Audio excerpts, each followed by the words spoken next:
Dobrý den, vítám vás u online kurzu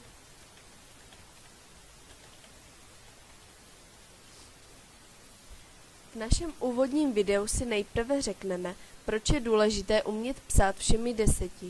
Dále rozebereme nezbytnou teorii psaní, poté si ukážeme výukové kurzy a nakonec se podíváme, jak si můžeme svoje dovednosti otestovat. Proč vlastně používat při psaní všech 10 prstů? Vylepšíte svoji rychlost, ušetříte čas, budete pracovat efektivněji a tato dovednost bude určitě atraktivní i pro vašeho zaměstnavatele. K výuce využijeme webovou aplikaci, která je zdarma. Naleznete ji na adrese nedatluj.cz. Nejprve se musíme popasovat s nezbytnou teorií. V hlavní nabídce si zvolíme záložku teorie. Zde se naučíme základní prstoklad. Ve spodní části stránky je barevně rozlišená klávesnice, kde jsou barevně vyznačeny klávesy a k ním příslušnou barvou prsty. Klávesnice je rozdělena na dvě části, na pravou část a na levou část. Levý ukazováček položte na klávesu F, pravý ukazováček na klávesu J. Další prsty položte volně. Prsty obou rukou leží tak, že levý malíček je nad klávesou A a pravý malíček nad klávesou U s kroužkem. Tohle je základní poloha psaní všemi 10.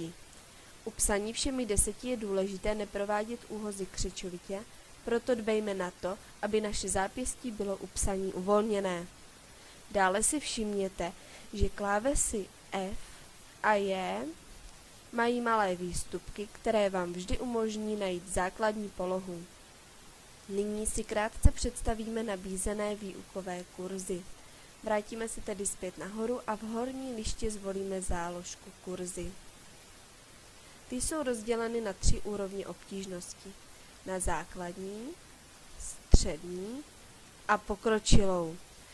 Základní úroveň se člení do lekcí dle příslušných řad písmen. Začínáme střední řadou a psaním jednoduchých slov ze střední řady.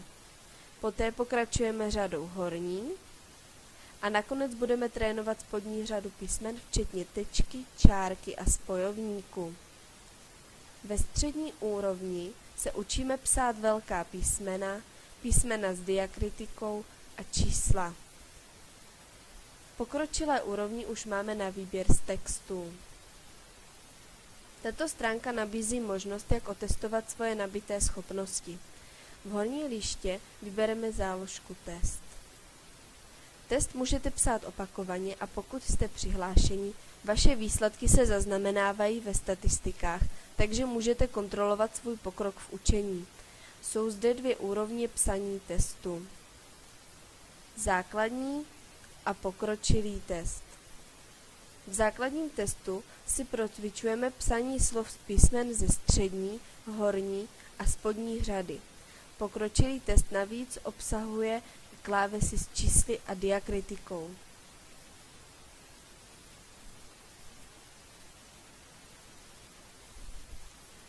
To by bylo k úvodní lekci vše. Dnes jsme si řekli, proč je psaní všemi 10 užitečné. Probrali jsme základní teorii psaní a ukázali jsme si možnosti výuky a testování. Děkuji za pozornost a